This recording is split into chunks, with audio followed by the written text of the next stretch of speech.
नमस्कार, ANB news देख रहे हैं आप और मैं हूं आपके साथ सलोनी मलिक। अपना उत्तर प्रदेश में आपका स्वागत है। मुख्यमंत्री योगी आदित्यनाथ अपने सरकारी आवास पर उत्तर प्रदेश राज्य भंडारागार निगम की ओर से बनाए जाने वाले 37 गोदामों का ऑनलाइन शिलान्यास किया। इसकी लागत 187 करोड़ रुपए है। इस मौके पर मुख्यमंत्री ने कहा कि किसानों की आय को दोगुना करना है तो उन्हें न्यूनतम समर्थन मूल्य देने की कार्रवाई को युद्ध स्तर पर आगे बढ़ाना होगा। उन्होंने कहा कि जब मार्च 2017 में हमारी सरकार बनी तो हमारे सामने भंडारगृहों की चुनौती थी। हमारी बैठक में गेहूं खरीदने के बाद रखने की समस्या की बात कही गई क्योंकि स्टोरेज क्षमता नहीं थी। 1 अप्रैल से गेहूं क्रय शुरू होना था, इसलिए सबसे पहला प्रश्न स्टोरेज का ही उठना था। हमने इस पर काम किया। उन्होंने कहा कि लोगों को विश्वास नहीं हो रहा था कि सरकार किसानों से उनके उत्पादन को खरीदेगी। किसानों के उत्पादन को खरीदना और अगले 48 घंटे में उसके खाते में धनराशि चला जाना एक सपना था, लेकिन पहले ही बार में 37 लाख मीट्रिक टन अनाज खरीदने के साथ न्यूनतम समर्थन मूल्य खातों में देने का कार्य किया गया। अगर स्टोरेज क्षमता नहीं होती तो ऐसा नहीं कर सकते थे।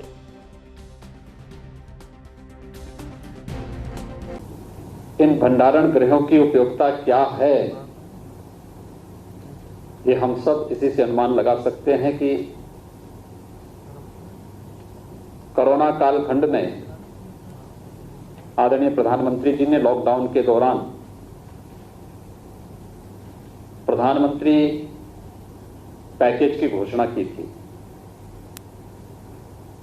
और पीएम पैकेज में 1 लाख करोड़ कृषि इंफ्रास्ट्रक्चर के डेवलपमेंट के लिए ही उन्होंने सुनिश्चित किया। कृषि इंफ्रास्ट्रक्चर की जब हम बात करते हैं तो उसमें अन्नदाता किसानों के लिए भंडार गृहों की क्या आवश्यकता है, इसके महत्व को हम बहुत अच्छे ढंग से समझ सकते हैं। मार्च 2017 में जब हमारी सरकार आई थी तो उस समय हमारे सामने एक चुनौती थी। जब मैंने बैठक बुलाई थी तो बैठक के दौरान मेरे सामने सबसे पहला प्रश्न ये उठाया कि हम लोग किसानों से खरीदेंगे तो, लेकिन ये गेहूं रखेंगे कहां? हमारे पास स्टोरेज क्षमता नहीं है। और जब हम लोगों ने, क्योंकि 19 मार्च को सरकार ने शपथ ग्रहण किया था, 1 अप्रैल से गेहूं क्रय की कार्रवाई प्रारंभ करनी थी, तो सबसे पहला प्रश्न स्टोरेज का ही हमारे सामने उठा था। और इसके बाद जब ये कार्रवाई हम लोगों ने प्रारंभ की भी तो लोगों को विश्वास नहीं हो रहा था कि सरकार भी किसानों से उनके उत्पाद को खरीदेगी। किसान की उत्पाद को खरीदना, उसको क्रय करना और अगले 48 घंटे के अंदर उसके अकाउंट में पैसा चला जाए, यह अपने आप में एक सपना था। और वह सपना 2017 में बलिया में पत्रकार रतन सिंह की हत्या के मामले में उनके पिता ने पुलिस पर ही आरोप लगाए हैं। रतन सिंह के पिता ने पुलिस महानिरीक्षक सुभाष चंद्र दुबे की हत्या के पीछे पुआल और धान की भूसे वाले थ्योरी को झूठ कहा है और थानाध्यक्ष शशि मौली पर संगीन आरोप लगाए हैं। उन्होंने कहा कि थानाध्यक्ष शशि मौली ने अपराधियों के साथ मिलकर उनके बेटे की हत्या करवाई है। दिवंगत पत्रकार ने भाई ने भी ये आरोप लगाए हैं कि थानाध्यक्ष शशि मौली मौके वारदात पर जाकर भाग गए थे। वहीं यूपी सरकार ने मंत्री आनंद शुक्ला ने कहा कि सरकार इस हत्या के मामले को गंभीरता से ले रही है। उन्होंने कहा कि मैं मुख्यमंत्री योगी जी से मुआवजा बढ़ाने और मृतक की पत्नी को एक नौकरी देने की मांग करूंगा।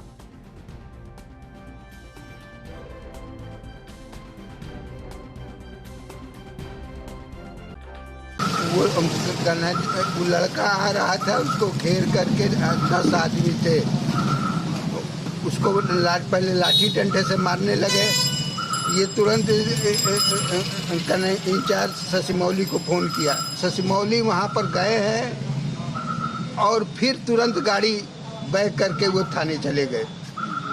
अगर शशि मौली का नाम वहाँ पर रुक गए रहते तो ये घटना नहीं होती, हमारा लड़का बच गया रहता। शशि मौली कौन है? इंचार्ज, थाना इंचार्ज। कौन थाना? फेफना।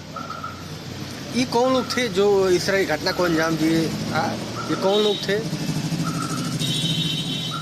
ये सब हमारे पटीदार हैं लोग ने ये घटना को। और एक यहाँ का गांव प्रधान है, प्रधान का भाई, वही भाई बुला करके ले गया था यहाँ।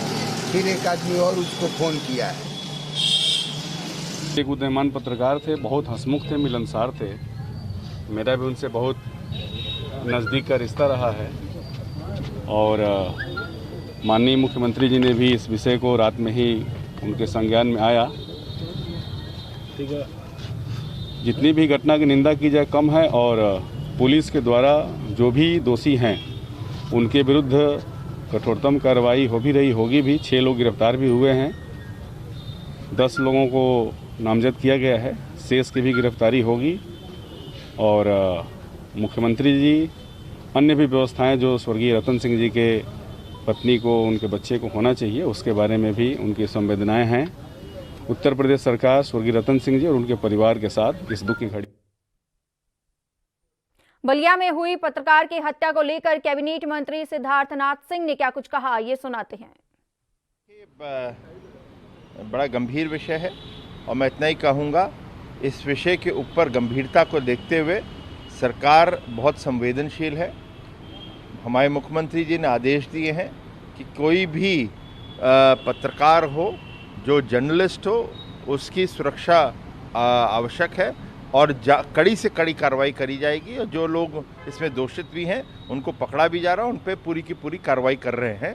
तो आप इसकी मैं इतना ही कहूँगा, कानून अपना काम करेगा, मगर इसको जो है असली अंजाम जो है, इनके ऊपर कानूनी अंजाम जो है वो जरूर किया जाएगा। उनको आंकड़े जो है हमारे मुख्यमंत्री जी ने स्वयं सदन के पटल पे रखा है, उसको आके चैलेंज करें। ठीक है, उसमें जब बहस करेंगे तो सामने जो आंकड़े हैं उसके हिसाब से चैलेंज करेंगे तो विपक्ष को अपना ही आईना फिर दिखने लगेगा। प्रियंका गांधी को कोई काम नहीं है, उनको हर ट्वीट पे थोड़ी हम जवाब देते रहेंगे।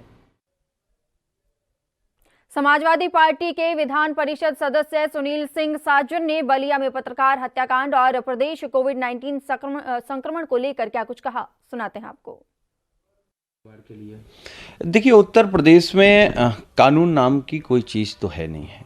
उत्तर प्रदेश में अपराधियों का राज है और उत्तर प्रदेश की सरकार शुद्ध रूप से अपराधियों को संरक्षण देने वाली सरकार है।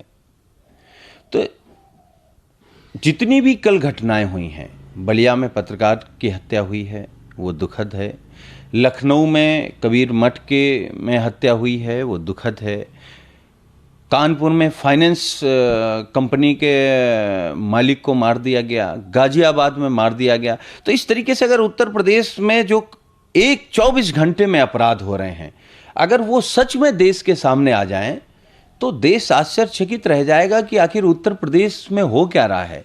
कानून का राज है कि नहीं है, पुलिस है कि नहीं है, कानून से लोग डर रहे हैं या नहीं डर रहे हैं।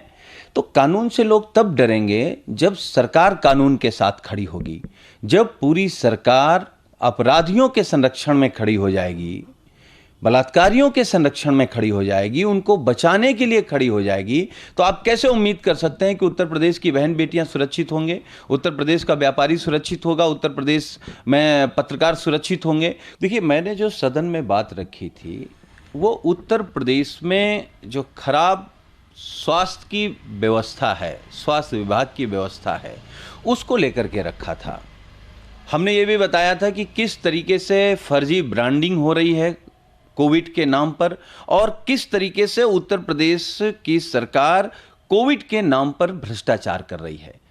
क्योंकि हम पीजीआई में थे, स्वर्गीय चेतन चौहान जी हमारी बगल में थे, तो जो उनके साथ बीता, जो उनके साथ दुर्व्यवहार हुआ या जो वहाँ की व्यवस्थाएं हैं, किस तरीके से पीजीआई में जैसे संस्थान में अगर रिपोर्ट बदल जाती है, और ये मैं तो कह ही रहा हूँ, क्या पीजीआई के डायरेक्टर ने पीजीआई थाने में एफआईआर नहीं दर्ज कराई जब टीवी पर चला कि वहाँ पैसे देकर के रिपोर्ट पॉजिटिव और नेगेटिव होती है? तो आखिर उत्तर प्रदेश में क्या हो रहा है? खाने में कीड़े निकल रहे हैं।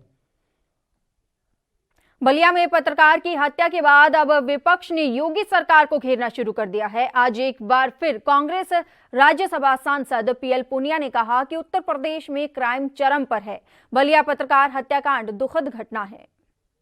देखिए, उत्तर प्रदेश में लॉ एंड ऑर्डर नाम की कोई चीज़ नहीं है, और पुलिस प्रशासन क्या कर रहा है, मुख्यमंत्री जी के क्या इसमें गाइडलाइंस हैं, रुक नहीं रहा। एक बलिया में एक पत्रकार की हत्या कर दी गई, उससे पहले गाजियाबाद में एक पत्रकार की हत्या हुई थी। महिलाएं सुरक्षित नहीं हैं, दलितों के ऊपर उत्पीड़न हो रहा है, मासूम बच्चियों के साथ में बलात्कार की घटनाएं हो रही हैं, निरंतर घटनाएं हैं। एक तरफ सरकार दावा कर रही है कि उत्तर प्रदेश में अपराध कम हुए हैं, और दूसरी तरफ सनसनीखेज रोज घटनाएं, अनेक घटनाएं रोज हो रही हैं। तो दुर्भाग्यपूर्ण नहीं तो और क्या है। तो दावा करते हैं वो हो सकता है कि सही हो, क्योंकि रिपोर्ट ही नहीं लिखेंगे। आज कोई थाने में जाके साधारण व्यक्ति अपनी रिपोर्ट नहीं लिखा सकता, उनकी लिखी नहीं जाएंगी। तो दुर्भाग्य है कि उत्तर प्रदेश में ऐसी सरकार है जो आम आदमी को एक सुरक्षा का एहसास तक नहीं करा पा रही है। पूरी तरह से भय और आतंक का माहौल है। कानून का राज नहीं है, जंगल राज है। बलिया जनपद के फेफना थाना क्षेत्र में सोमवार शाम को पत्रकार रतन सिंह को बदमाशों ने गोली मारकर हत्या कर दी, जिसे लेकर समाजवादी पार्टी के प्रवक्ता अनुराग भदौरिया ने क्या कुछ कहा, सुनाते हैं आपको। उत्तर प्रदेश में अपराध रुकने का नाम नहीं ले रहा है। अपराधी बेलगाम हैं, लगातार हत्याएं करते चले जा रहे हैं, उनको पुलिस का कोई खौफ नहीं है। एक एक दिन में 12-12 हत्याएं हो जा रही उत्तर प्रदेश के अंदर में। कल बलिया में एक पत्रकार की हत्या कर दी, आज सुबह 3 हत्याएं हो गई, आजमगढ़ में, लखनऊ में, बागपत में। कमाल है उत्तर प्रदेश का। उत्तर प्रदेश में आम जनता की हत्या कर दे रहे हैं अपराधी, महिलाओं की हत्या कर दे रहे हैं, बच्चों की हत्या कर दे रहे हैं, पत्रकार की हत्या कर दे रहे हैं, और तो और वो अपराधी पुलिस वालों का भी इनकाउंटर कर दे रहे हैं, पुलिस वालों की भी हत्या कर दे रहे हैं। यहाँ पे अपराधियों का स्वराज चल रहा है, जंगल राज चल रहा है। पुलिस का इकबाल खत्म हुआ है, सरकार का इकबाल खत्म हुआ है। यहाँ सरकार नाम की कोई चीज बची नहीं है। यहाँ कभी भी किसी को भी आके कोई भी ठोक सकता है। अपना उत्तर प्रदेश में वक्त हो चला है एक छोटे से ब्रेक का, जल्द हाजिर होंगे।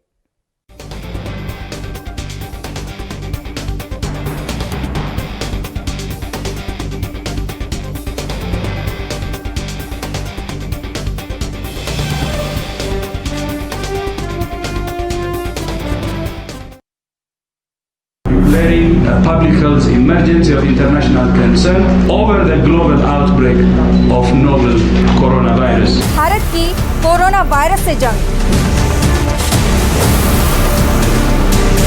आपको चाहिए पूरी जानकारी के लिए भरोसेमंद जरिया।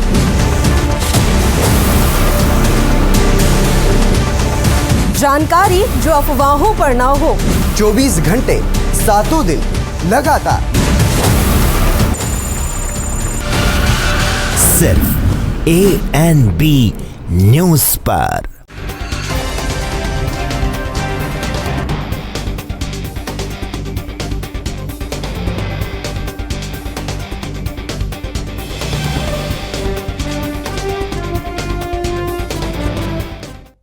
अपना उत्तर प्रदेश में ब्रेक के बाद एक बार फिर से स्वागत है आपका। खबरों का सिलसिला शुरू करते हैं। प्रदेश के बलिया में हुई पत्रकार रतन सिंह की हत्या का मामला अब राजनीतिक तूल ले रहा है। कांग्रेस नेता प्रियंका गांधी वाड्रा की ओर से लगातार योगी सरकार को घेरा जा रहा है, तो वहीं दूसरी ओर अब बलिया में यूपी प्रदेश कांग्रेस के अध्यक्ष अजय कुमार लल्लू ने मोर्चा संभाल लिया है। अजय कुमार लल्लू की ओर से ट्वीट कर जानकारी दी गई कि बलिया के पत्रकार रतन सिंह की हत्या बेगुनाहों की हत्या को बर्दाश्त नहीं करेंगे। पत्रकार रतन सिंह के परिजनों से मिलने जा रहा हूं। बीजेपी सरकार की पुलिस ने सलून टोल पर गाड़ी रोक दी है। पैदल जा रहा हूं। पुलिस ने बाद में कांग्रेस प्रदेश अध्यक्ष समेत कई नेताओं को हिरासत में ले लिया है। लगाम लगाओ, हम पे गुंडागर्दी नहीं चलेगी, नहीं चलेगी। योगी तेरी तानाशाही, योगी तेरी तानाशाही नहीं चलेगी, नहीं चलेगी। योगी तेरा गोश नहीं चलेगा, नहीं चलेगा। योगी तेरा गुंडा राज रोक दिए रहते अपराधी को, नहीं हुई रहती हत्या उस क्या पत्रकार की। सुरेंद्र यादव छठ पंचायत सदस्य की हत्या हो गई, रोक दिए रहते आप, नहीं हुई हत्या, नहीं हुई हत्या। तो मैं नहीं चाहता। लखनऊ में 3-3 हत्या राजधानी में हो गई, फिर है क्या? आप हत्या तो रोक नहीं रहे हैं, जहां लल्लू जा रहा है वहां रोक दे रहे हैं। अरे क्या है लल्लू से, क्यों घबरा रही है सरकार? आपकी इच्छा किया 1 महीना जेल डाल दिया आपने लखनऊ में, मुझे 1 महीना। आपकी इच्छा किया किसी को जेल डाल दिया। ऐसे नहीं चलता है लोकतंत्र। हम है, आवाज है, आप नहीं रोक सकते। अगर इस देश में आपातकाल हो, प्रदेश में आपातकाल हो तो रोकिए, लेकिन आपातकाल नहीं, अभी डेमोक्रेसी जिंदा है। मुझे कहने दीजिए। कांग्रेस पार्टी जिंदाबाद चल रहा है। आपको मालूम है कि आप उल्लंघन कर रहे हैं। कैसा उल्लंघन कर रहे हैं आप लॉकडाउन के नियमों का। हाँ, नियम क्या? आप देखिए, आप भीड़ में चल रहे हैं। हाँ, भीड़ में उसका भी मुकदमा मैं लिख सकता हूँ। लिखिए, मुकदमे से कौन डरता है? हाँ, मैं बता रहा हूँ। मुकदमे से नहीं डर रहे हैं, आप लिख देना, आप लिख दीजिए। लॉकडाउन का उल्लंघन कर, कोई लॉकडाउन का नहीं। मैं तो गाड़ी में जा रहा था, आपने उतारा है। आपने गाड़ी में जाने पर उतारा है, क्यों उतारा है आपने? तो लॉकडाउन का उल्लंघन कर रहे हैं। आपकी वजह से ना, नहीं, हमारी वजह से नहीं। हम लोग तो गाड़ी में जा रहे थे। आप जा रहे हैं, और एक गाड़ी में चलना कोई रोक नहीं सकता। कांग्रेस कार्य समिति के सोमवार को 7 घंटे तक चली मैराथन बैठक के बाद तय हुआ कि फिलहाल सोनिया गांधी कांग्रेस की अंतरिम अध्यक्ष बनी रहेंगी, जिसे लेकर उत्तर प्रदेश कांग्रेस कमेटी के अध्यक्ष और तमहुकुलिहाराज विधानसभा क्षेत्र से विधायक अजय कुमार लल्लू ने क्या कुछ कहा, सुनाते हैं आपको। देखिए, CWC की मीटिंग हुई, उसमें प्रस्ताव हुआ और एक मत से पारित हुआ। आदरणीय श्रीमती सोनिया गांधी जी को जब तक नया चुनाव नहीं हो जाता है तब तक के लिए अंतरिम अध्यक्ष बनाया गया। इसके लिए पूरे कार्यकर्ताओं में एक हर्ष है। और निश्चित रूप से जिस तरह आज लगातार संविधान विरोधी ताकतों के खिलाफ, सांप्रदायिक ताकतों के खिलाफ आदरणीय श्रीमती सोनिया गांधी जी, श्री राहुल गांधी जी मजबूती के साथ संघर्ष कर रहे हैं, पूरा कार्यकर्ता उनके साथ खड़ा है और एकजुट है, पूरे संकल्प के साथ खड़ा है और कांग्रेस पार्टी एक नई ऊंचाइयों तक जाएगी। हत्याओं से पूरा प्रदेश दहल उठा है। रोज की घटनाओं ने साबित किया है कि उत्तर प्रदेश में जंगल राज कायम है। पत्रकार की हत्या, आम आदमी की हत्या, महिलाओं के साथ बलात्कार इस प्रदेश की पहचान बनती जा रही है। उत्तर प्रदेश अराजकता के भेंट चढ़ चुका है। कल मुख्यमंत्री बोल रहे थे सदन में 3 दिन पहले, और उन्होंने कहा था कि यूपी का विकास 100 की स्पीड से 250 गुना स्पीड में हम चलाएंगे और उत्तर प्रदेश का विकास करेंगे। क्या यही विकास है? कोई व्यक्ति सुरक्षित नहीं है। कानून व्यवस्था पर पूरी तरह यह सरकार फेल है। महामहिम चुप्पी साधे हुए हैं। कब बोलेंगी? महामहिम जी मुंह तो खोलिए, कुछ तो बोलिए। कानून व्यवस्था पूरी तरह फेल हो चुकी है। 3 दिन का अगर आंकड़ा निकालिए, प्रयागराज में 2 हत्या, जौनपुर में 3 हत्या,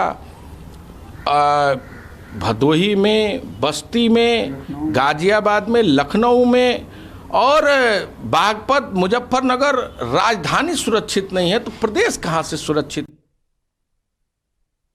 बहुजन समाज पार्टी की मुखिया मायावती ने नीट और जेईई में शामिल होने वाले लाखों छात्रों से कहा कि वे अच्छे से परीक्षा की तैयारी करें। इसके अलावा मैं संबंधित अधिकारियों से भी कोरोना महामारी के बीच परीक्षा के सुरक्षित संचालन को सुनिश्चित करने के लिए सभी सावधानियां बरतने को कहूंगी। छात्रों उनके अभिभावकों से मेरा यही कहना है कि अब वे इन परीक्षाओं की हर प्रकार की तैयारी में पूरे जी जान से लग जाए। और दूसरी तरफ केंद्र व राज्य सरकारों से भी मेरी खास अपील है कि वे इन परीक्षाओं की हर प्रकार से ऐसी तैयारी व व्यवस्था करें जिससे देश के भविष्य से ये छात्र पूरी तरह से सुरक्षित रहें, जो कि बहुत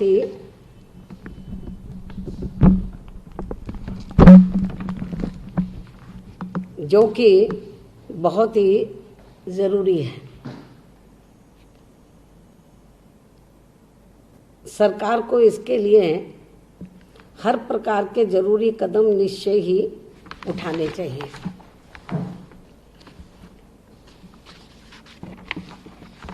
इतना ही नहीं बल्कि इन परीक्षाओं के महत्व को देखते हुए अब तो माननीय सुप्रीम कोर्ट के निर्देश अनुसार इन परीक्षाओं में बाहर से शामिल होने वालों को विशेष वंदे भारत विमान सेवा के माध्यम से लाया जाए ताकि वे यहाँ अपनी परीक्षा दे सके। वाराणसी स्थित बीएचयू के कोविड-19 अस्पताल में भर्ती एक मरीज ने चौथी मंजिल से कूदकर कथित तौर पर आत्महत्या कर ली। बीएचयू अस्पताल के एमएस प्रोफेसर एसके माथुर के अनुसार युवक मानसिक रोग से ग्रसित था। उन्होंने बताया कि परिजनों को युवक को घर आइसोलेशन में रखने की सलाह दी गई थी, लेकिन मरीज के परिजनों ने इसे इनकार कर दिया। युवक जो कि हेड इंजरी करके ट्रॉमा सेंटर के में भर्ती हुआ तो और बाद में कोविड पॉजिटिव आने पर बीएचयू के कोविड फैसिलिटी में ट्रांसफ़र हो गया था। इस पेशेंट का हम लोगों ने इलाज किया। कोविड इलाज में ये काफ़ी कुछ ठीक हो गया था और काफ़ी कॉन्शियसनेस लेवल इसका काफ़ी कुछ ठीक हो गया था। हम इसके रिपोर्ट के नेगेटिव होने का इंतज़ार कर रहे थे, तभी ये परसों अचानक से गायब हो गया। अस्पताल प्रशासन और प्रोक्टोरियल बोर्ड के सभी लोगों ने बहुत खुदाई करी। पुलिस को इसके तत्काल सूचना दी गई और विभिन्न जगहों पर इसकी अस्पताल के प्रशासन ने और कर्मचारियों ने खुदाई शुरू करी। संपर्क इसके रिश्तेदारों से और क्लोज रिलेटिव से बना करके रखा। सीसीटीवी फुटेज को बहुत खंगाला गया और उसमें भी सर्च किया गया पेशेंट को। और एक जगह जब क्लू मिला तो उस जगह बहुत गहराई से जांच करने पे पता लगा कि जो एक डक्ट्स जहाँ से जा रही थी वहाँ से उसने उतरने की कोशिश करी। उन डक्ट्स के टूटने की वजह से वो नीचे फर्श पे गिरा और उसकी ऐसा लगता है कि वहीं पर मौत हो गई। ऐसा लगता है कि क्योंकि ये हेड इंजरी का पेशेंट था, इसको भी मनोविकार की एक प्रॉब्लम रही और उसी दौरान इसने वहाँ से डक्ट के थ्रू एक बिल्कुल क्लोज लूप में भागने की वहाँ से कोशिश करी या अस्पताल में नीचे उतरने की दूसरी मंजिल से कोशिश करी, जिसका दुष्परिणाम इसकी मौत के रूप में सामने आया। मेरठ में होटल, रेस्टोरेंट और अन्य दुकानें खुलने से बाजारों में पहले की तरह भीड़ उमड़ रही है। बाजारों में भीड़ देखने से लगता है कि लोग सोशल डिस्टेंसिंग का पालन करना भूल गए हैं। इतना ही नहीं, रेस्टोरेंट और होटलों में लोग एक साथ बैठकर खाना खा रहे हैं। वहीं भीड़ की वजह से शहर का जाम भी ट्रैफिक पुलिस के लिए सिरदर्द बना हुआ है। दोनों दिन के लॉकडाउन के बाद जैसे ही बाजार खुले तो शहर में वाहनों का आवागमन इस तरह बढ़ गया कि सुबह से लेकर दोपहर तक शहर में जाम की समस्या बनी रही। दिल्ली रोड पर वाहनों की लंबी लाइनें लगी थी। जाम खुलवाने में भी पुलिस को कड़ी मशक्कत करनी पड़ी। उधर दिल्ली रोड पर केसरगंज से लेकर रेलवे रोड चौराहा और मेट्रो प्लाजा तक भी जाम की समस्या बनी रही। शाम को खैर नगर में भी आड़े तिरछे वाहन जाम में फंसे रहे। दूर तक भी छतरी वाले पीर और खैर नगर में ट्रैफिक पुलिस नजर नहीं आई। अभी देखिए 5 महीने हो गए हैं पूरे दुनिया को, हमारे देश को भी इससे जूझते हुए। अभी सरकार ने एक लॉकडाउन का बहुत ही सफल प्रोग्राम करा था। उसके बाद लॉकडाउन जैसे जैसे हटता गया, लोग जो एक सरकार ने दिशा निर्देश दिए थे कि सोशल डिस्टेंसिंग प्रॉपर रखना, मास्क लगा के रखना, प्रॉपर सैनिटाइज रखना, उसमें भी काफ़ी हद तक लोगों ने लापरवाही बरतनी शुरू कर दी। क्योंकि देखिए अब प्रचार प्रसार से सारी जनता को, देश की जनता को भी, प्रदेश को, सबको पता है कि ये सावधानियां बरतनी चाहिए और इन्हीं से ही इसका बचाव किया जा सकता है। हॉस्पिटल में आने के बाद 90-95% लोग ठीक हो जा रहे हैं पर फिर भी अगर हम इन नियमों का पालन नहीं करेंगे, जिसमें कि सोशल डिस्टेंसिंग, मास्क लगाना, प्रॉपर सैनिटाइज रखना, और घरों में भी अब आप ये देखिए कि हमारा हॉस्पिटल नॉन कोविड और कोविड दोनों सेवाएं देता है। एक मरीज के साथ जहां एक आदमी को आना चाहिए 4-4, 5-5 लोग आए जा रहे हैं। अननेसेसरी लोग, अनावश्यक रूप से लोग बाहर निकल रहे हैं। जो काम करना है इनको वो काम करें, और अपने जहाँ कार्यस्थल है वहाँ पे भी अपनी सोशल डिस्टेंसिंग और फेस मास्क और सैनिटाइजेशन का ध्यान रखें। तो यही तरीका है, और इसी में जो अगर लापरवाही कर रहे हैं उसी की वजह से संख्या बढ़ना बहुत बड़ा कारण है। अपना उत्तर प्रदेश में इतना ही। देश और दुनिया की तमाम खबरों के लिए बने रहिए एएनबी न्यूज़ के साथ। नमस्कार।